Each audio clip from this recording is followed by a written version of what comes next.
Thank you for stopping by at the Movie Marquee. Our podcast reviews well-known movies and contains spoilers. The podcast may contain mature subject matter and mature language. Listener discretion is advised. Enjoy the show. Quiet on set. Places, everybody. And action.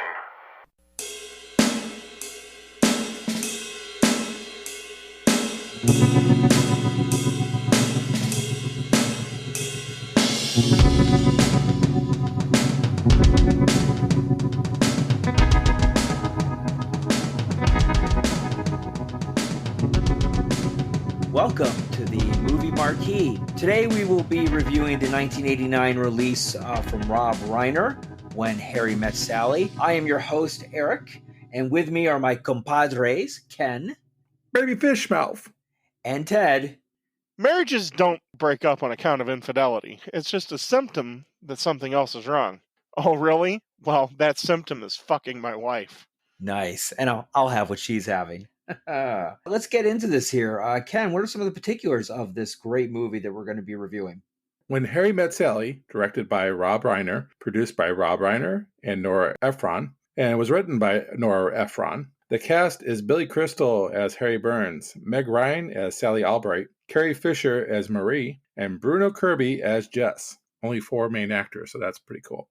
It was released on July 14th, 1989, has a running time of 96 minutes, a budget of only $16 million, and it made $92.8 million at the box office. Not to mention all the money it probably made in VHS release after the fact. VHS. Oh, yeah. You're so dated. I am very dated. How were the reviews on this one, Ken? The critics' consensus is Rob Reiner's touchy, funny film set a new standard for romantic comedies, and he was ably abetted by the sharp interplay between Billy Crystal and Meg Ryan. It was certified fresh at 91% on the Tomato Meter, had an audience score of 89%. Gene Siskel of the Chicago Tribune said, "When Harry Met Sally pleasantly affirms the institution of marriage while showing how difficult it is to achieve a lasting one." He gave it 3 out of 4. Ralph Novak of People magazine said, "By the end, when everyone should be rooting for Crystal and Ryan to get together, the whole enterprise has long since soured." Yeah, because I go to People magazine for my movie reviews. Well, they did in 1989. Yes, they did. Roger Ebert of the Chicago Sun-Times said, "What makes it special apart from Ephron's screenplay is the chemistry between Crystal and Ryan." He gave it 3 out of 4. And Peter Travers of Rolling Stone says, "A ravishing romantic lark brimming over with style, intelligence, and flashing wit." And that's it for the reviews. Very cool. Ted, why don't you give us a plot summary of this movie? The plot summary for this movie is pretty easy. Guy meets girl. They drive across country. They leave. He meets her again. They leave. They meet again, become friends, and then fall in love. So boy gets girl, boy loses girl, boy gets girl again. They should retitle it When Things Get Hairy. And one gigantic orgasm scene. Yeah, no kidding, right. But in reality, the summary of this movie is Harry Burns, played by Billy Crystal, meets Sally Albright, played by Meg Ryan, and they travel from the University of Chicago to New York City. Along the way, they discuss many different things through the course of their travels. They discuss relationships, life in general. When it comes down to the end of their journey, they decide to part ways forever, thinking that they would never meet each other. 5 years later, they end up seeing each other in all places, the airport, and Harry acts like he doesn't know who Sally is, but in reality, he really does. And so they're traveling on the airplane, and they rekindle their friendship again, but at the end of the airplane ride, decide to part ways. Another 5 years passes. They end up meeting each other at a bookstore. At this time, Harry is going through a divorce, and Sally has broken up with her longtime boyfriend. And they decide that indeed they can become friends, and they become very close friends. They end up trying to go on a double date with their 2 friends, and their friends end up falling in love and get married, which causes Harry and Sally to look inside themselves to see how their relationship is developed. One night, Sally discovers that her ex-boyfriend is going to actually get married when they had decided that they weren't going to get married, which led to their breakup. And she invites Harry over to her apartment where he consoles her and they end up having sex. After that evening, they decide that they have made a mistake, and Harry wants to remain friends, but Sally is torn over whether or not they can still remain friends. Everything explodes at their two friends' wedding, and they end up yelling at each other, and they end up parting and going their separate ways. And Sally's hurt. On New Year's Eve, Sally rebukes a date offer from Harry, and Harry spends the evening by himself where he does serious introspection about their relationship over the course of now 12 years. And he rushes over to the party that Sally and their friends are at, and he tells her that he loves her, and they end up getting married. The end. The end. Wonderful. All right. Well, let's get into this one. Do you guys remember when the first time you saw this movie was? Ted, how about you? I was in college when I first saw this movie. This is around a time in my life in college where I was watching a lot of movies, especially movies that I had probably missed out being a little bit younger in the late 80s and early 90s. I, of course, love Billy Crystal and pretty much established that I really like Rob Reiner as a director. So this was a natural hit for me. But, it's funny because before I saw When Harry Met Sally, I had seen Sleepless in Seattle before that. Both of these movies are written by Nora Ephron, who I've come to really appreciate as a writer, director, and producer. This movie's interesting for me because after I watched it, it was immediate that this was a classic for me. And I've mentioned this before in our other reviews that movies have kind of shaped how I view things and how I have my own personal philosophy. And this movie opened my eyes to a lot of different things. And the biggest being is, and to this day, I don't believe that guys and girls can be friends if they're both single. I don't think it can happen. How about you, Ken? I was probably 19, 20 years old, living on my own, flipping through channels on probably HBO, and I caught it. At that particular time, I started becoming a big Meg Ryan fan. Meg Ryan was basically, for the 80s, was the it girl. This film, I think, is the film that basically put her on the map. But after this film, she's in everything, especially with her and Tom Hanks. And Tom Hanks was actually originally approached to do this movie. So it would have been interesting to see how this would have been with Tom Hanks in the role. And to be honest with you, in some aspects, I think it could have been better. But in some other aspects, Billy Crystal brings that humor that is unique to Billy Crystal. So probably around 1990, 1991, somewhere in that area when I first watched it. And I really didn't come back to this movie again for a while. Maybe once every 4 or 5 years, I would probably watch it. It's not one of those that I go back to very often. For me, this is one of my favorite movies. I've been a Billy Crystal fan for years, from his Saturday Night Live days. Some of the movies. You look marvelous. That's right. You look marvelous, It's okie dokie with me. That's right. That was Fernando, right? Fernando. Remember, it's better to look good than to feel good. And you know who you are. I love it. Love Fernando. Some of the movies he did before, Running Scared in 86, obviously The Princess Bride, Throw Mama from the Train in 87, and then you're coming up into When Harry Met Sally. I've been a huge Billy Crystal fan. I probably saw this movie. I know I saw this movie on video. I did not see it in the theater. Like you, Ken, probably early 90s, 91, 92, when Billy Crystal was at the height of his fame there. I think City Slickers came out in the early 90s. He was riding pretty high. Of course, Bruno Kirby, also in City Slickers. Billy Crystal's chemistry is just incredible. And any movie that he's ever put out, I've always liked to see. And I remember seeing this one and going, this is an incredible movie. Who directed this? And then I'm like, Rob Reiner. Oh, and then, you look at the past movies. I can't think of a real bad Billy Crystal movie off the top of my head. I mean, there's a few, obviously, but nothing that you're like, oh, that's tragic. So Forget Paris? It's not that bad. I actually like Forget Paris for the most part. I wasn't too crazy about Mr. Saturday Night, but maybe Father's Day with Robin Williams. I'm not a big fan of that movie. All right, I'll give you that. Yeah, that's not too good. That's a case of just a tragic script because I forgot about My Giant. Ooh. How can you screw up a movie with Robin Williams and Billy Crystal? It's called Father's Day. Yep, you're right. I I just don't. screwed up. I see that's a case there. When you have those two guys, why not just let them go? Let him Yeah, move, right? just kind of like what Christopher Guest and that group that he has that's done, A Mighty Wind and Best in Show and Waiting for Guffman. That's pretty much what they do. Why not just let those two guys just go? Give them bullet points that they're supposed to hit and just let them do their show.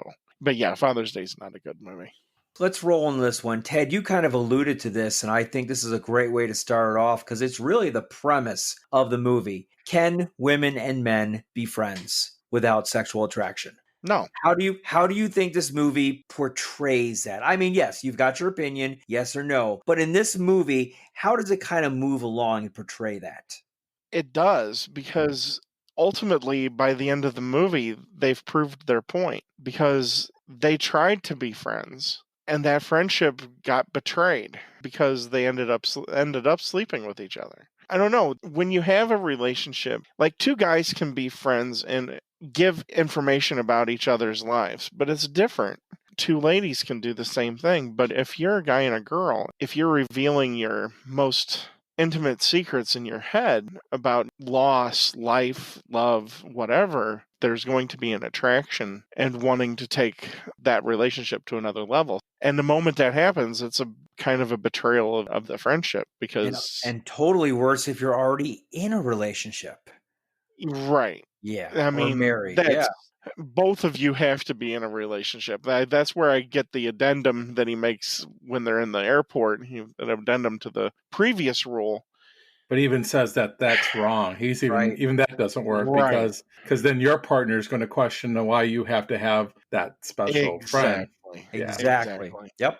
But I think it all depends on the scenario. I think there can be a situation where, and I think to be particular about it, can you be friends with somebody you find attractive? Because I think you could be friends with a woman and not be in a relationship. Here's the thing, though. I've had a couple of friends who were attractive, but to me, for whatever reason, I wasn't attracted to them. I knew they were beautiful. I knew they were good looking. But for some reason, there was something in my mind that didn't click for me to really want to be with that person. I do think there are certain circumstances where you can be friends and works out. For the most part, it is kind of difficult. I mean, that's why we have the friend zone, right? The friend zone is basically you being attracted to a girl that doesn't want to have that type of relationship with you. It's one of the most insidious things known to man is the friend zone. No one likes the friend zone. But I would disagree with you as far as why they couldn't be friends in the movie. Because in the movie, the reason why they couldn't be friends is because they are made for each other. They should be together. Everybody's telling them they should be together. And I think that's what leads to them not being able to be friends, where they have to be in a relationship because everything lines up so perfectly together that it's obvious that they should be in a relationship. I love the beginning of the movie, the car ride from Chicago to New York. It's just a perfect setup for this movie where you've got a very refined and kind of a closed-end person as Meg Ryan is playing in the car, not revealing her secrets or anything really personal about her. But then you have Billy Crystal, who's just like an open book. It's like a yin and a yang with these two. The sexual tension just in the car itself is just, I mean, you can feel it. You can cut it with a knife. You can tell they like each other. It is right there in front of you. Well, it always gets her when he says, all right, and then I don't want to know. That gets under her skin so much because she wants to tell him and she just wants him to not necessarily beg, but want the information more. That always plays off so interesting to me. It makes me laugh because you can tell how frustrated she gets because she wants to tell him all these answers and she's like, I'm not telling you. And he goes, all right, that's fine. And it makes me laugh every time. He talks about the beginning there about his dark side. They talk about that he has this dark side, that he reads the end of a book, so just in case he dies, he knows how it ends. But he does all these weird things in the car, like the spitting out of the seeds of the grapes. First of all, that. That is crazy. It's disgusting. And I mean, the fact that he spits it at the window first is just, And here's the other thing: a 21-year-old version of Billy Crystal, when he's like 40, he just doesn't pull off to me that he just got graduated from college. I'm sorry, That's he rough. he looks really rough to be playing that age at the beginning of the movie. But he does things to kind of egg her on. And I think it's like the bad boy syndrome where women are attracted to bad boys, and he's trying to be that. He's not a bad boy in the sense that he does heroin and he robs liquor stores and things of that nature, but he tries to portray himself as somebody who has an edge. And I think she's interested in him trying to pull that off. It's funny that you say that, Ken, about the transitions of Billy Crystal trying to pull off the different age groups. When I was watching this movie, again, for the 9 millionth time, the transition, I think, is pulled off extremely well for Meg Ryan. The 1979 Farrah Fawcett, heavy makeup, feathered hair look. Can we pause just a second with that hair? Can I just say, wow?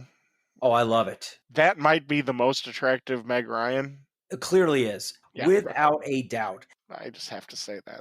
And then she goes to that ugly 1984 kind of bob look, very popular. And it was. It was. And I'm like, oh, yeah, that's clearly 84. And then up to 89, when you have that kind of frizzy, hairdo. But I thought she pulled it off well. What are we doing with Billy Crystal? Sideburns is pretty much it, right? Sideburns with a little bit more hair. He looked older in 1977 than he did in 19... He did. He looked older in 79 than he did in 89. I know. And it's funny because normally that would be a criticism that would really hurt the movie. Yeah. The unbelievability of an actor in that situation. But Billy Crystal, like you had mentioned before, Eric, he's so versatile that it's not an issue. You're listening to his lines. You're listening to his mannerisms. You're just in awe of his acting and his mannerisms and his facial expressions and just these one-liners that you're like, oh, that's awesome. The only thing that takes it out for me is the crazy spitting. That drives me bananas, literally. Why doesn't she say anything? Nothing. Right. I mean, is she just being that nice? I mean, even the reaction to it being stuck on her on her window, we don't see him trying to clean it up, and she's just like, I'm just going to roll it down. Well, it's still going to be smeared all over the window. It's her car. It's her car. Is it her car? Yeah, it's her car. Yeah. Yeah, I don't think they rented that kind of car back in in the 70s. What even kind of car was it? It was a Toyota Corolla wagon. Because I didn't recognize the badging. It's either a Toyota Corolla, or in the 70s they had the Toyota Corona, but it's either a Corolla or a Corona wagon. Gotcha.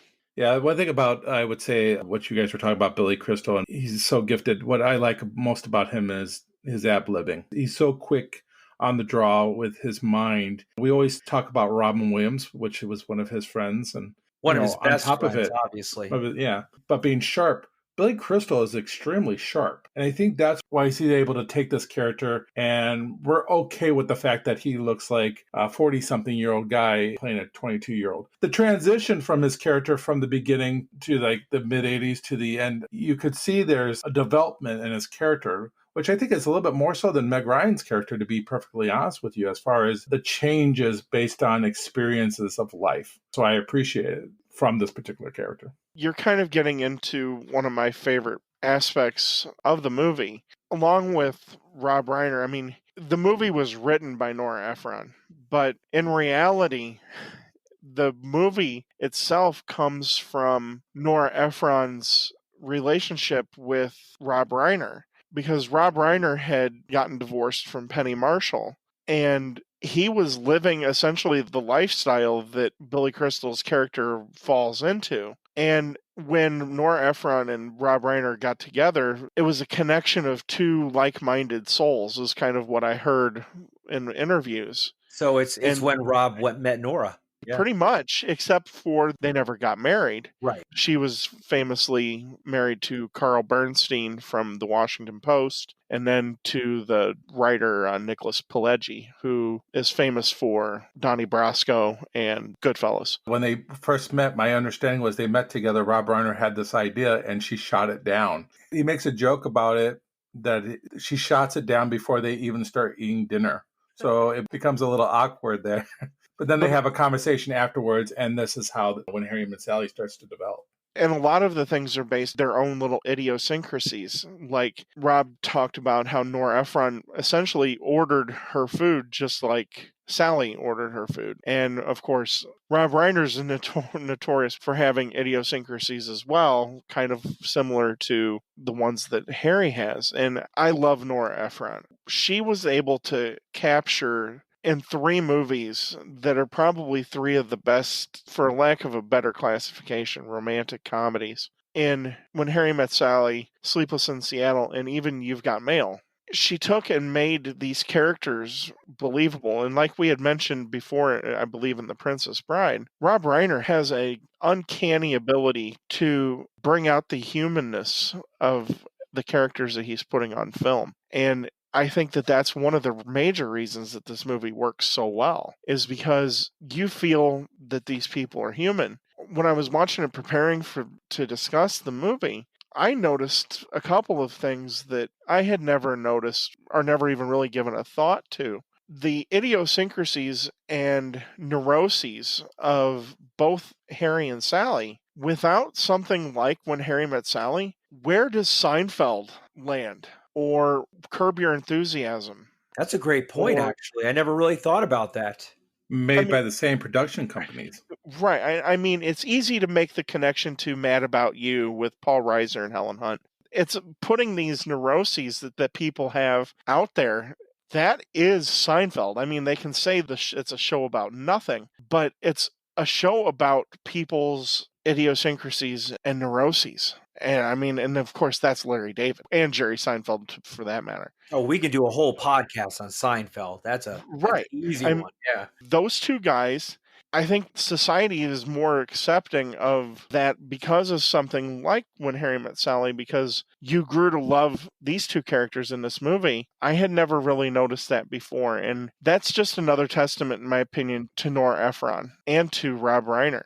You have Rob and you have Nora, but I think you always have to have your X factor. And again, I'm coming back to Billy Crystal here, because Billy Crystal is able to add things to this movie that I think helps lift that writing of Nora's up and lifts Rob's directing up. Because You're talking about his ad-libbing, right? Not just his ad-libbing, but he added the line, "I'll have what she's having," in the scene in the restaurant. Clearly the most famous line of the movie, without a doubt. Right. You have Billy Crystal adding lines to the movie. We see that scene where they're talking in a different voice and stuff. All that is just Billy Crystal ad-libbing his part. I'll have more pepper in my paprikash. Meg Ryan was like looking over at Rob Reiner to find out what she should do, and he's just kind of like looking at it like, you just go with Billy Crystal, play off of him the best that you can. If I remember right, that scene is where Rob Reiner is just like laughing on the side. Yeah. And she looks over and she almost bursts out laughing herself. It's hard to keep a straight face, but don't discount Meg Ryan, because Nora Ephron had talked a lot too about some of the things that Meg Ryan had brought up. Well, she was the main person about orgasm scene in the restaurant. Right. That was her idea. She really pushed that. But that's also a testament to those 3 people as well, because she was comfortable enough to come to the table. Yes, she did. Right. She was able to bring those ideas to the table. You know what I mean? Ted, tread lightly. Yeah, I know. Be careful what you say with these people here. Still kind of have COVID head. About that scene really quick. Here's a problem that I have with that. And it's not because of the scene in general, but I feel like even though Meg Ryan introduced that scene to the movie, it seems like way out of character for the character of Sally. Sally seems to be very reserved. Not somebody who would, in front of a bunch of people, do something like that. I mean, she's embarrassed when she walks into the diner earlier in the film when she talks about having great sex. I feel like it, in a way, doesn't work because of the fact that that's not in her character. I could see Harry's character doing something like that because he's a little out there, but not her. I disagree. I think what she's shown is, one, she has developed a very personal relationship / friendship with Harry. He's making her angry because he's being, quote unquote, an every guy. Typical male. Exactly. Yeah. And it's getting on her nerves. She's been in a long-term relationship and been hurt it's a natural progression of her character. Because I know you had mentioned before, Ken, about progression of Billy Crystal's character. That don't underestimate the progression of Meg Ryan's character. And this is part of Nora Ephron too. She didn't pander. This script never panders to the quote unquote romantic comedy tropes. It acts differently, where you have a male arc to that character, which is unusual. Also, too, it never sacrifices the arc of the male's female counterpart. She's coming into her own. I don't know if she knows that she's in love with him at that point. I don't really think so. But she's not going to be bullied by his bull anymore. So that's where I would disagree. I don't know. How do you feel, Eric? I agree more with Ken than I do with you, Ted, on this, just for this factor alone. I agree that the scene itself is an incredible scene. She pulled it off beautifully. Rob Reiner's help. With I hear Rob that Rob Reiner's Reiner help. had to teach her how to have an orgasm Yes. in front of his mother. Where do you volunteer for that? Right? No doubt. Damn, it was believable. But I think her progression is kind of going, I don't know, like a 20 or 30 degree pace there. And this just kind of arcs it up way over the top, way too early. I don't have a problem with that scene. I don't have a problem with the way the scene was done. But I think it probably should have been done maybe a little bit later in the movie, a little bit more of her progression as a character. And we see that she's getting more comfortable with Billy Crystal's character. She's, for lack of a better word, falling in love with him, and the norms are all coming together. But it's a great scene. Well, Billy Crystal's character acts like he's never been shocked or awed, or you know what I mean? He's a very pragmatic character. No, his only shock scene that I can remember is when they're at a giant stadium and he finds out his wife is having the affair. That shocked. But whenever he's around her, he always tries to play it super cool. He does. She can never get through to him. That's her attempt to get through to him, that, you know what, hey, you're not the first, you're not the last. And you know what? I can do something that's going to blow your socks off and prove to you that, you know what, anything can really happen. But for the progression that where she was, that scene would have made more sense if they would have done that in the car while they were talking. Maybe after it's probably New York, they don't have a car. I think in a big public restaurant scene, it didn't play out. How do I word this? Like it should have. It came out of nowhere, which maybe is what they were looking for. I mean, I would have been okay if it was in a restaurant and only maybe the next table overheard it or something to that extent. Or it was closing time and they're like the only two people in the restaurant. Right, but this is a crowded restaurant. Everybody in the whole restaurant is watching her. And after she's done, she eats the salad, and that's funny. But at the same time, for realism, I would think that even if she did do this, that after she did it, she would feel a little awkward with everybody's eyes on her. Yeah, because her character is not like that. Her character doesn't invite people to look at her. No, she doesn't. It's a fun scene. For me, it's just not in her character. But it doesn't take anything away from the movie whatsoever. It's not like that scene is like, oh, this is totally unreal, I'm not buying it. Exactly. It still works. Yeah, it still works. It's a great scene. And I guess Katz's Deli has a plaque on the booth where they filmed the scene, which is cool. Katz's Deli is definitely someplace that hopefully I'd like to visit sometime, just because I've heard tremendous things about it.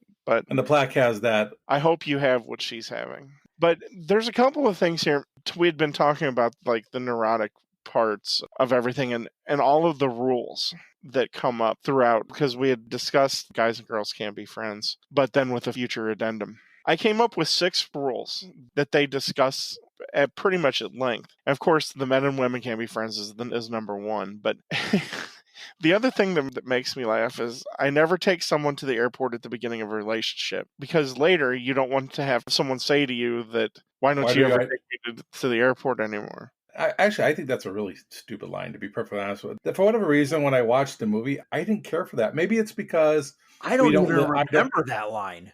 Yeah, that's one of his quote-unquote relationship rules. When was it in the scene? Where? On the airplane. In the airplane when they're talking. Okay. Yeah. Yeah, it doesn't make sense, though, for me, because I don't live in the city and I don't go on flights often, and neither does my wife. It's just like, what? Yeah. This doesn't make any sense to me. It makes sense to me. Okay. Yeah, it does. It makes me laugh. I mean, I don't have a personal connection to the line. I just thought it was one of his funny little rules that he has. And then another one that I found was, how long do I have to lay here and hold her? Somewhere between 30 seconds and all night. Yeah. That makes me laugh too. And that's not necessarily his neurotic question, but it is a question that does come up in a guy's head. Well, you love to see it in the movie after they have sex and he's staring off into like Staring the off at ceiling. it's like a blind look in his eyes. Like, Right. And it's probably him thinking, when do I leave? Exactly. And that's a payoff for that particular joke. What's so great about this movie are the payoffs. The setup and the payoffs in this movie are really, really good, especially when you look at the New Year's Eve scene earlier and then the New Year's Eve scene later. Right. There's so many connections there. So they do a great job of setting up things in this movie and then paying it off later. And one of the last ones that I found, the rules that I came up with, was to find an apartment, you have to read the obituary and then go tip the doorman. That's New York City. That's New York. Leaves a wife and kids in a spacious 2-bedroom apartment. Yeah. And then the statute of limitations for apology is 10 years. That's right. I just made the wire, right? It's all those little idiosyncrasies of the characters that just... That last one, though, those are the things I like about their relationship. When he says things like, what is, statute of limitations? And she says 10 years, just got it under the wire. Got it under the belt, under the wire. It's those back and forward type of dialogue between them two that I really like their characters the most.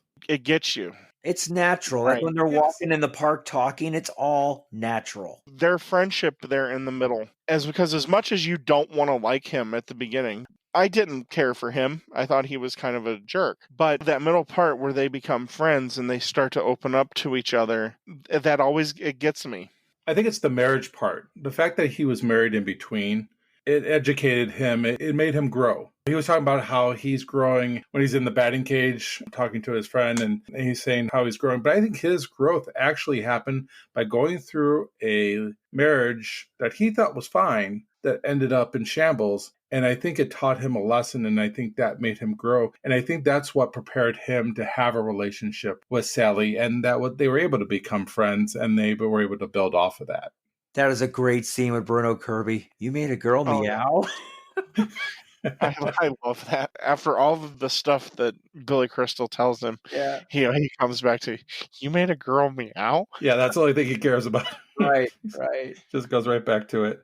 Bruno Kirby and his mustache. Man, I wanted to shave that thing off throughout the whole movie. That thing just bothered me for whatever reason. The era. I think it was the end of that era, though. I think it was the end of that mustache, Tom Selleck type of... But that thing had a life of its own. I think it's got a credit in the movie, actually.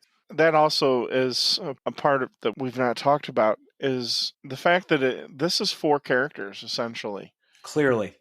And it's like the Honeymooners. Yeah, almost. I mean, it's really set for these 4 characters. And I mean, I love Meg Ryan and Billy Crystal in their roles here. It's timeless. But Carrie Fisher and Bruno Kirby are equally as witty and as sharp and as fast as they are. And they really pull off the 2 friends. I mean, you really, and seeing this goes back to what I was saying about Rob Reiner.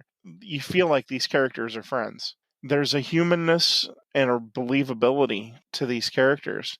Except not being attracted to Meg Ryan. I mean, the fact that Bruno Kirby's Jess character is not attracted to Sally is kind of stupid. I'm sorry, but who in the right mind would not be attracted to Meg Ryan in this particular scenario? I mean, I know what you're saying. I'm just... Bruno Kirby is an intellectual. He's a writer. He's looking more, I think, on the mind. Right. Even though about the meow part, I mean, I know he's intellectual, but I think before they even meet, he's talking about how attractive she is. He doesn't care about how intellectual she is, how fun she is. Is she beautiful? Is she attractive? That's his thing. But then when they get there, he doesn't really care. I think he still does, but things changed. He realized that he didn't have the intellectual connection with Meg Ryan's character that he did with Carrie Fisher's character. she didn't kiss his butt because the reason why he got attracted to her was because she quoted something that he wrote. But I mean, both of them are both writers. They're both working for the same newspaper or magazine company that they're with. It's just weird. And at the same, Bruno Kirby, I mean, I don't know. I think you're right. I think they're doing a great job of portraying their characters. Carrie Fisher comes off, it's sometimes I see her mom pop up into the role. She says things, and the way she says them just takes me back to Debbie Reynolds, and I'm like, wow, there's her mom and her right there. Yeah. And Carrie Fisher was struggling at this particular point, I believe, in her life still with alcoholism and drugs and things of that nature. I mean, later on, it's made into a movie. I think it was a book in the Postcards from the Edge. Let's put frankly, unfortunately, she died because of those problems that she had. And Bruno Kirby, I think, also had leukemia. Did he have cancer? Yeah, leukemia. So yeah, we lost them both really young. But they also, their roles kind of came and went. They weren't as high-profile roles, except for maybe for Bruno Kirby, he had The Freshman, which I thought was pretty cool, and City Slickers. But by the time the second City Slickers was he already sick by then, or what? I think so. Because he didn't come back for that. And Carrie Fisher and Bruno Kirby, they really actors. And this is something else that really hits home with me with a lot of Rob Reiner's stuff. This is another movie that could have been a 4-person play on Broadway. And ironically enough, in 2000 it was. And this happens a lot with Rob Reiner, where we're going to be discussing A Few Good Men, which was a Tony-winning play on Broadway. And those are just 2 examples, but these 4 characters take this scene where Bruno Kirby and Carrie Fisher are in the middle, they're in bed, and Harry and Sally are each calling them in the morning after them having sex. I love how they each have their own personal work phone right next to their bed. Right. The way that was shot was perfect, because I guess the way it was shot, it was all on one soundstage, 3 separate areas of the stage. The phones were all connected, and it had to be one continuous take. It took 60 takes. 60 takes. Everything had to be just perfect. Perfect, yeah. Those 4 actors pulled that off amazingly, in my opinion. That's always a highlight of the movie for me. It's masterful filmmaking. It's a great scene. The discussion of the wagon wheel table. Yes. Going back and forth with about keeping that awful table. That's something you would see in a restaurant, barbecue type of restaurant. You don't want it in your house. There's some digs that she throws at him in that scene where she says people think that they're funny or have taste and think they're funny, but not everybody can be. I wish we probably would have seen a little bit more of them. I think that would have been nice. And then, of course, the toast later on that he gives, thanking them for not being attracted to them, or else they would not have been married. I like what I see of them. I love Bruno Kirby when he does Baby Fish Mouth. Baby Fish Mouth. When they're playing Pictionary, yeah. He's like, what's baby talk? What is that? Never heard of that type of thing. And then Billy Crystal's like, yeah, but Baby Fish Mouth is like talking about the country, it. Yeah. Next question. Well, I know we've been talking about these characters. I mean, these characters obviously make the movie. I mean, the chemistry between them is undoubtedly, in my opinion, building on what Ted said, makes this movie. I don't think it would nearly be as good of a movie if you did not have their best friends helping out, because they're building. Everything is building on this, and they're all working off each other, and it just makes it a great movie. Comparing this movie to other Rob Reiner films, do you think the chemistry between the characters is very similar? As I was watching this, I saw that chemistry between the characters of Princess Bride, how they all kind of work cohesive and build up each other. I agree 100%. It's almost not like individual actors. It's an ensemble cast. To me, they seem so connected. And like I said, there's a believability and realism to the characters that even like he said in The Princess Bride, that you feel what these characters feel. That takes us not only a special actor, but it takes a special director to get that performance. Yeah, you feel like the characters really like each other, offset and onset. You don't feel any tension between them. Everything just flows really, really nice. It makes for a wonderful movie. I think them as friends is a wonderful thing to watch. We don't get to see much of what happens later on after they fall in love or commit their love to each other. I kind of almost agree with one of the reviewers that said that by the end, it's kind of a little too late because their friendship does seem to play off each other for a lengthy time. I have a hard time buying the end a little bit because I think the chemistry of them as friends is great. I don't know. By the end, I don't know if because there is a lot of hurt there. I don't know. And then everything kind of comes together really kind of rushed at the end a little bit. I don't know if I'm really truly buying that. You got to have that build up, though. You have to have that final end, that sequence, that something that tells you that they made it. They're together. They fell in love. Well, yeah, you have the montage in his head about, everything and then he realizes he's in love and has to run back to her by New Year's. I think the last portion of the film is just a tad rushed. We see them having sex and I understand this. I mentioned this in another episode. I had a relationship with a girl. We were friends. We were good friends. Had that sexual encounter and I was almost the same way as far as what have I done? And then everything in my mind just changed and the whole situation changed.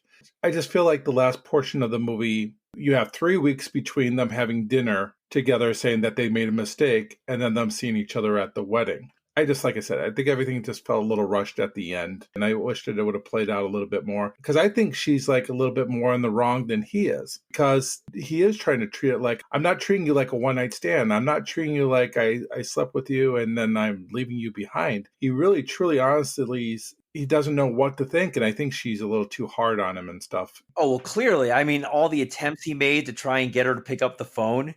I mean, those are classic in themselves, Just call me. Yeah. And then the three options, he's like, A, you're not home. B, you're at home but not wanting to talk. Or C, that you're at home wanting to talk, but then something big is on top of you. Yeah, exactly. It's A or C. And then if you notice, he's got that karaoke machine that they saw at the gift shop. He bought it because Sharper Image. That's where I stand on that. That's the only problem I have with the film is really the smash up at the end a little bit. I think it's just a little too much. Point there. The ending of the movie does feel rushed. It does feel like everything is, it's New Year's, everything's washed away, it's a fresh start, but I think you probably could use maybe 15, 20 minutes. I know what's the runtime, like an hour and a half, I think, 90 minutes. Yeah, hour 35. You could probably squeeze in another 10 minutes maybe, or maybe cut out a few insignificant scenes to build up on the post relationship. They're married 3 months later. And I do like how Rob Reiner puts the interviews of the couples, the old couples, of how they met for the transition scenes. From 79 to 84 to 89 to the end. I like that use of the buildup of how these couples met, fell in love. I thought it was really, really cool. I just wish those interviews were real. I mean, the stories are real, but the people that did them were actually actors. And when I found that out, I was crushed a little bit because you have a couple of these interviews that are really kind of cool. You have the one, they were born in the same hospital. They were 7 days apart. They were in the same neighborhood. And then they don't meet really until they're in, Chicago, and they're on an elevator and he rides additional floors up just to continue to talking to her. I love that. That was really good. I really enjoyed that. And then the other one where they were high school sweethearts and then they don't see each other for 35 years. And she's like, he looked just the same. Those type of interviews were really good. I just really wish who married every woman on the planet until he fell in love with her. And she remembered all their names. I'm sure she does. I really enjoyed that aspect of the movie too. And I listened to what she said and, I guess maybe that is a little rushed at the end. It's a typical rom-com, let's be honest. But I think it's explained pretty well. I think that line where he says, when you finally find the person that you want to spend the rest of your life with, you want to start living the rest of your life as soon as possible. I believe what he's saying there. The day after that they've had sex and they go out to that very awkward dinner, you can tell they're both lying to themselves that this didn't mean anything. Oh, he doesn't even look at her during the dinner. He's just eating his food and she's looking at him like, what is wrong with you? Right. They're both lying to themselves about that this didn't mean anything. The way I take it is that neither one wants to hurt the other or jeopardize what they have, but what they have can't be undone. They realize something in each other at that point. But I think the problem here is, for instance, Harry is sharing his problems with his best friend. but it doesn't seem like.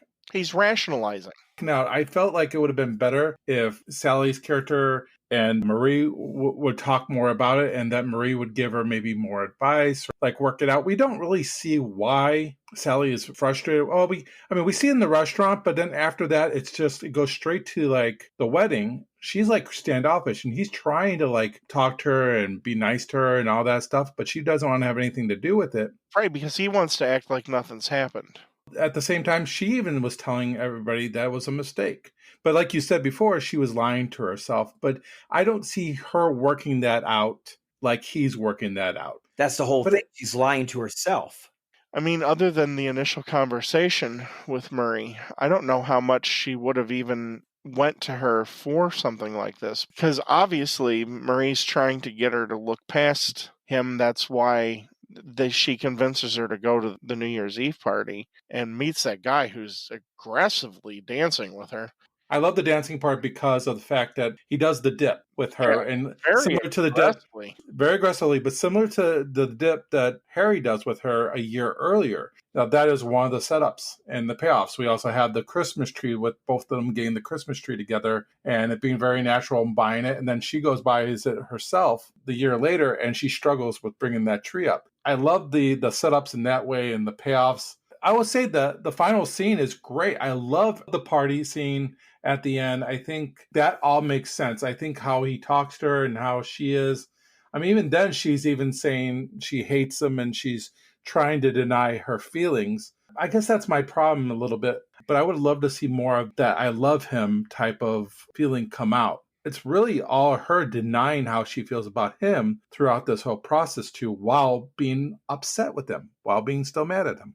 If there was one part that was frustrating for me, and it's part of the sequence where you see Billy Crystal in like a little mini montage trying to work this out with Bruno Kirby. There's two scenes, one where they're running across the street in the rain, and when they're doing the power walk thing. I don't know if that's even a thing anymore. They were creepy, didn't they? Can't stand that. I used to work in a mall, and we had people that did that, and it looked so weird. But Billy Crystal comes out with two different things, and the one that caught me the most when I watched it was when they're crossing the street and it's raining, and Billy Crystal says something to the effect of, I guess sometimes when you get to a point in a friendship or relationship, you just can't have sex. The look on Bruno Kirby's face is like, this guy is totally delusional. He can tell his friend is trying to rationalize an idiotic thought. If there was one thing that I would have liked to have seen and would have made it just a slightly bit more believable, would have been Bruno Kirby's character saying, don't you realize that you're entirely trying to compensate and rationalize what happened in this relationship? But at the same time, like whenever I've had problems, like me and you have talked, and you're a good listener. And of course, you don't want to give advice because really you're not in my shoes. And we're always scared about the advice that we give because it might be something that could be wrong because we just don't know the whole picture. But here's the thing. We go back to the telephone call where all four of them are on talking at the same time on different lines. They start off and saying, great, you had sex. We were so happy for you guys. And then they go, yeah, but it went wrong. And be like, yeah, you guys should have never done that. They go from supporting that relationship then to supporting them not having that relationship. Right. So in the same it's kind of weird. They're in the same phone call. Yeah. So I don't know if that would have been in his nature later on to then start giving him advice because they were so wishy-washy in the phone call to begin with. It was just the look on his face. It's one of those small actor moments because he doesn't say anything. See, he's walking across the street in the rain, but the look on his face just encapsulates everything that as a viewer we're feeling. I'm happy you brought that up about the facial thing because I think Meg Ryan does a great job of facial expressions throughout the whole movie. She doesn't even have to talk. I could just read her face on what she's portraying when she gets confused or when she's happy or sad or whatever the case may be. Like when she's watching Harry eat dinner. I mean, you could just read everything off her face. And I think she does an amazing job. I'm sorry to cut you off on the Bruno Kirby thing, but I just wanted to add that because you brought up the facial expressions. And I think what an amazing job she does here. I completely agree. That's a testament to these actors. I have always thought that Carrie Fisher was a very good actor. And Bruno Kirby got his start with The Godfather Part 2. Of course, Billy Crystal and Meg Ryan. And romantic comedies, it almost sometimes comes off as a negative connotation that the movie has. And I disagree with that. I enjoy quite a few of them. I know I get made fun of quite a bit because I do. And I think that where Meg Ryan, I guess someone could say, I guess she got typecast a little bit after this, but there's very few of them that aren't good and aren't really some of the better ones of that particular genre. Well, like I said earlier, she's the all-American girl at this particular point. Everybody likes Meg Ryan, late 80s through the 90s, up until I think her relationship with Dennis Quaid ends and she ends up with Russell Crowe. Turns into Baby Fishmouth. But everybody loves her. We love her in the Tom Hanks movies, You Got Mail. There's just something about her that says the girl next door. And you kind of want to like either be friends with her or you want to be with her. I didn't know anybody that didn't like Meg Ryan during this period of time. And like you said, she got typecast. That's because she is the girl that you want to be with in some sort of fashion. I mean, she's really good at it. She's a very good actress or actor. What do you think, Eric? Meg Ryan, yeah, she was typecast. If you're thinking Meg Ryan, you're thinking rom-com. That's just the way it is. And I don't know what happened with her. You're right, after the Dennis Quaid thing, and now she's with John Cougar Mellencamp. She just went off the rails with her looks with that plastic surgery. Unfortunately, she went down that road. I can't even think of a movie she's been in lately. I think her career is pretty much stalled. But at this time period, you're right. She was the it girl. She was your go-to feel-good rom-com. It's what, Tom Hanks and her do 2-3 movies, right? 3 movies. This could have been the 4th. Just imagine if this was Tom Hanks. Yeah. Joe versus the Volcano, Sleepless in Seattle, and You've Got Mail. When it comes to her and Tom Hanks, I think their chemistry is great, but there's a physical chemistry that you see here that I think we don't get with Billy Crystal. I'm not saying that someone like Billy Crystal can't get someone like Meg Ryan in like real life, but with Tom Hanks, it just looked right. You could see them as a couple. So I think that's why I said earlier that maybe this movie could have been in some ways a little bit better with Tom Hanks because you could see more of the physical attraction. No. Absolutely. I didn't see the physical attraction between the two in the movie. I saw the friendship attraction, but the physical attraction I never saw. No, I can imagine Tom Hanks in this role, but I would not want to see it as a reality. It would turn into another Sleepless in Seattle style movie. This has a chemistry of its own. It is unique. And I think there is some really good sexual tension between those two characters that is believable. Honestly, I don't think the sexual chemistry is believable with a Tom Hanks character. Right, well, it's a different character, I think, altogether. I mean, because we see that it does work in the other movies. I'm not saying Tom Hanks... Does it? So you don't like You Got Mail and Joe versus the Volcano, and so you don't think that there's any chemistry between them? I think Joe versus Volcano is crap, personally. I do like You Got Mail. It's okay. Rob, I like Ted. I've got, guilty rom-com movies. I admit that. Sleepless in Seattle is a really good movie. Yeah, but I think the chemistry, if we're talking at it from a believable... Why would they be put together in like 3 or 4 movies together if they didn't think that there was chemistry there, I guess? Because the acting chemistry is there clearly. You started off with the hit with Sleepless in Seattle. Let's be honest. Yeah, huge. That set up the next 2. And 2 of the 3 are Nora Ephron movies, which ironically are the 2 that are the most successful. And that Eric likes. I mean, that's no coincidence because I'm kind of the same way. And don't get me wrong, I'm not saying that Tom Hanks should have replaced Billy Crystal. Billy Crystal is what makes this movie work for me, at least. So I'm not saying that. I'm just saying I think at the end I could see more of a Tom Hanks physical character. But you're right, there is chemistry there. Look at the scene on New Year's Eve, the first time around, where they're dancing cheek to cheek a little bit. When they're dancing cheek to cheek, it seems to me that there's that opening of a sexual tension that I had not seen up until that moment. So once that's introduced, I wish there was a little bit more. Would have made it a little bit more believable for me, but I do see it. So I'm going to retract my statement and now say that there is that physical attraction. Also a testament to Meg Ryan. She's able to play the female romantic lead in these movies with different guys and make it believable. This movie, more than some of the others, and there is an homage to what I'm going to say in this movie, but you get the whole idea of the Rock Hudson, Doris Day feeling, especially in When Harry Met Sally. The homage, of course, is when they're watching Casablanca and they're talking on the phone, and this ends up being a staple in 3 most successful rom-coms that Casablanca. That's how she pronounces it. And he never corrects her. That's how she pronounces the movie, Casablanca. we'll chalk that up to accent. That scene, it's an homage that continues in a couple of the other Nora Ephron movies, especially in You've Got Mail.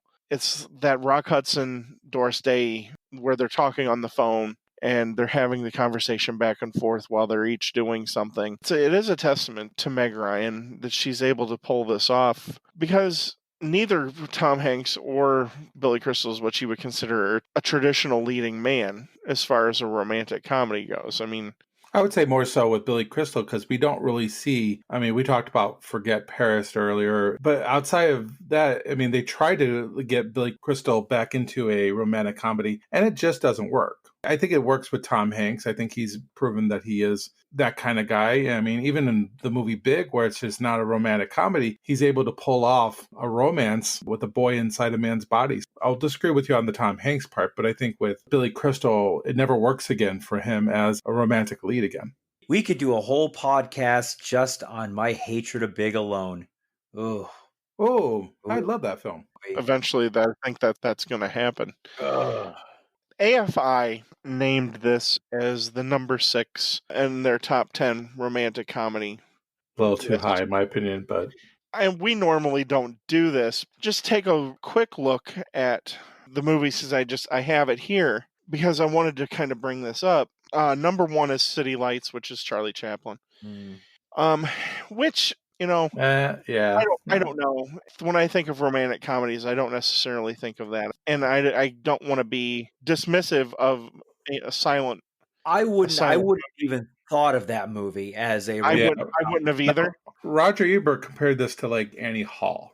And see, Annie Hall is number 2. Number 3 is another very old movie, It Happened One Night, which is Clark Gable. But a lot of these on the top 10 here are older movies, except for When Harry Met Sally at 6, Moonstruck at 8, and Sleepless in Seattle at 10.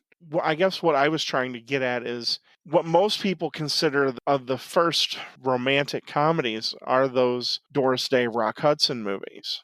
This is an old school film. He's filming it old school. Again, this movie is something that can be made now, and it could have been made 30-something years ago, and it could have been made 70 years ago. We talked about this in The Princess Bride. It doesn't rely on any type of technology. It relies on its actors, and it relies on chemistry. You also have the old school music. Harry Connick Jr. is, of course, all over this movie with this Frank Sinatra type of croning.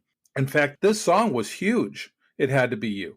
Back in the late 80s, this song was like a big song. In this day and age, this song wouldn't take off like it did in 1989 because you had the music video to it. You have all these different songs in this movie, but they're all retro songs. They're all older type of style songs. And I think he's trying to harken back to what you're saying as far as the Rock Hudson, Doris Day type of movies with the music and the style and the acting. But there's that contemporary type of look to it as well. It's a nice little balance between the two is where I'm getting at. The only thing that could really be dated in the movie is the sharper image. Sharper, that's true. But if this movie was made today, you would have obviously technology. You can't, your cell phones, your internet, you couldn't get around that. It would be a less personable movie if it was made today. I agree 100%. Even look at You've Got Mail. Wow. No, I mean, if you say You've Got Mail now, nobody hears that AOL voice anymore. You've got mail. You know what I mean? So that 20 years. But that even comes as a bit dated. I think the movies that I like that are romantic comedies that I get teased incessantly about are the ones that don't date themselves. So what movie can I tease you about, Ted, for example? All right. The biggest one, and I get teased incessantly about it, is definitely Maybe with Ryan Reynolds. There's something about that movie. You just love Ryan Reynolds. That's what it is, man. You have a man crush on Ryan Reynolds. In my opinion, the cast of that movie even though I'm not a huge Elizabeth Banks fan, but there's something about the way that it's written in those characters, they're believable like this. And I think that's a real big thing with a romantic comedy. You have to be able to believe the characters. Walking around in the romantic comedy minefield, it can be very difficult because it's real easy to step on and get characters that aren't believable and have the movie literally just blow up in your face. That's where I think that this movie finds itself squarely, in my opinion, towards the top of that list. I think it's a little bit low on the AFI's list. What makes a romantic comedy work?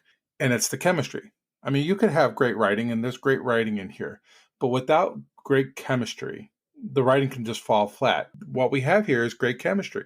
The best romantic comedies that I see have great chemistry. Now, you can argue that, let's say, for instance, Adam Sandler and Drew Barrymore movies are maybe crap, but I think their chemistry together is really good. Depends on which one. Wedding Singer. Well, I think their chemistry in every movie has been really good, but the movie itself can actually still be crap. But it has to start with the chemistry. Another movie that I personally like, and I don't know if you guys like it at all, would be Fever Pitch. Jimmy Fallon, Drew Barrymore, their chemistry just works really well together. And so I think it all starts with chemistry. I also will disagree with you here on You Got Mail. I'll disagree with you with You Got Mail because it's a remake of The Shop Around the Corner. That tells me that the story itself is timeless, and it can be made in this day and age with updated technology. When it's all said and done, it's about the two leads and how they come together and how they work off of each other.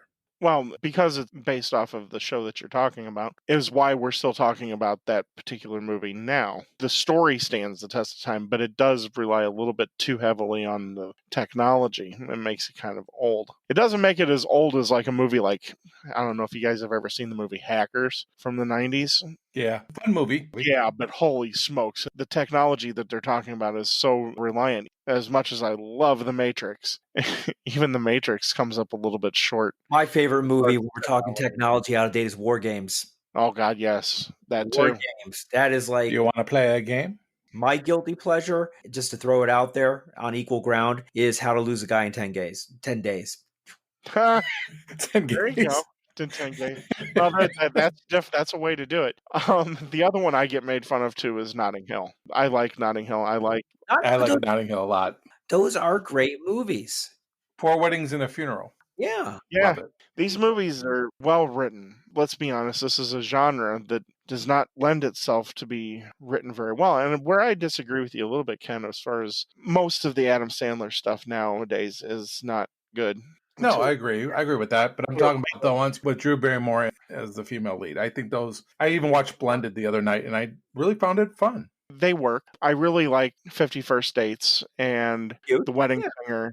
I love The Wedding Singer. Those are good movies. That's back when Adam Sandler was still interested in making good movies before he became a Netflix multimillionaire. Making crap. Yeah, exactly.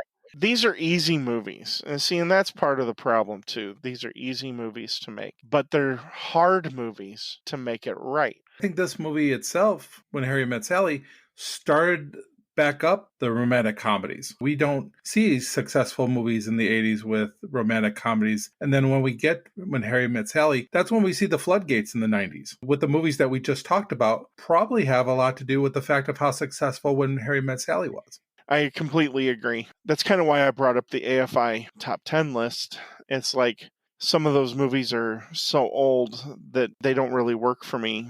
They're out of touch with today's moviegoers, let's be honest. This movie's honestly good movie. You don't even need to say romantic comedy. It's definitely the part of the cream of the crop of romantic comedies. And we can't say chick flick. I know you say that. I don't care that are that connotation either, because there's a lot of those movies that I like and I enjoy watching, and I take joy out of it. I don't know. Maybe I'm odd. Which Yes, you are. Which wouldn't be unusual. There's times where I just want to sit down and I want to walk away from a movie feeling happy. You know what I mean? And some of these movies really hit that for me. And this is definitely one of them. I don't want to sit all the time and contemplate, life's greater mysteries like walking away from 2001. Sometimes just want to watch a good movie and feel happy at the end. Yeah, you want to turn your brain off and just enjoy a flick. All right, well, we're running out of time here for our review of When Harry Met Sally. We're going to turn it into the review section of our podcast. And Ken, what are your thoughts on this movie? Like I said earlier, this is not a movie that I frequently visit. I did buy it recently, partly because I knew eventually we would do it as a podcast.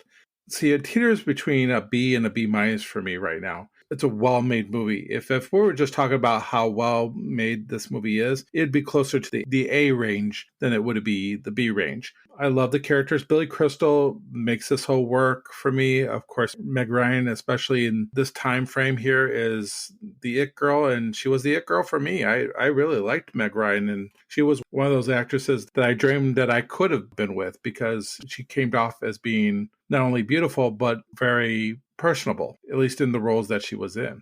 I know we said a lot about Bruno Kirby and Carrie Fisher and how well they did, but to be honest with you, even without them, this movie works just solely on Billy Crystal and Meg Ryan. So I'm going to lean a little bit towards a B minus only because there are a few other romantic comedies that I like more. In fact, if it was more of a like 1 to 10 grade, I'd probably be more like a 7.5 for me.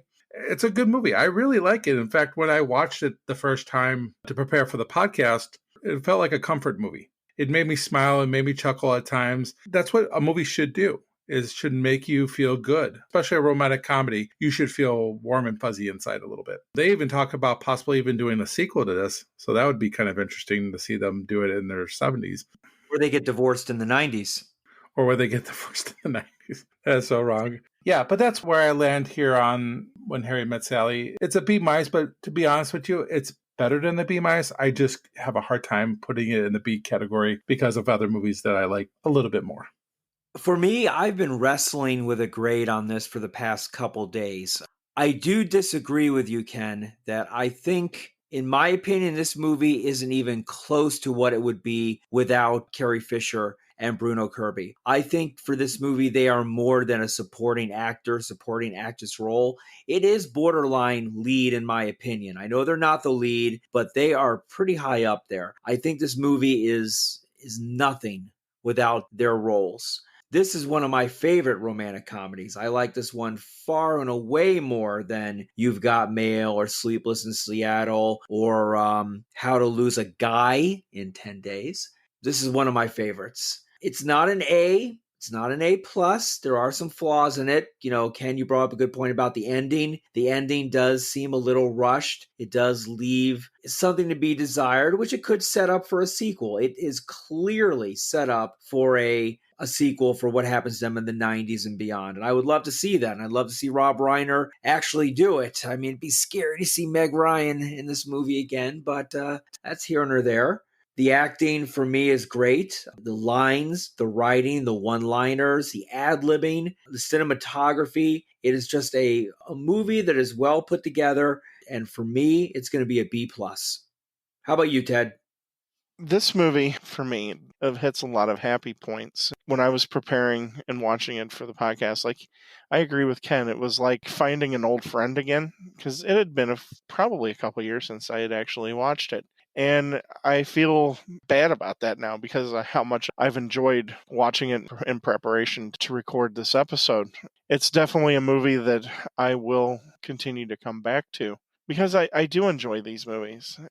As far as giving it a grade, I can understand both of what you're saying as far as coming up with a grade. For me, it's definitely a solid B. And that's nothing against the movie. But I do think that there are a few things that could have been a little bit better. But at the end of the day, I don't know if I would really change it because I enjoy the movie so much. As far as seeing a sequel, I don't know. Without Nora Ephron to write it, I don't really want to trust these characters with anybody else. These characters are timeless. I kind of like where we leave them is exactly where they should be. They should be together as far as the four of them, because you know that the four of them are going to be fun and they're going to be friends for a long time. And I like that about this movie. You feel better at the end of the movie. And like you said, Eric, too, it's the quotes. It's all the fun little neurotic things about each character that endear this movie to me. And I agree 100% with Eric as far as Bruno Kirby and Carrie Fisher.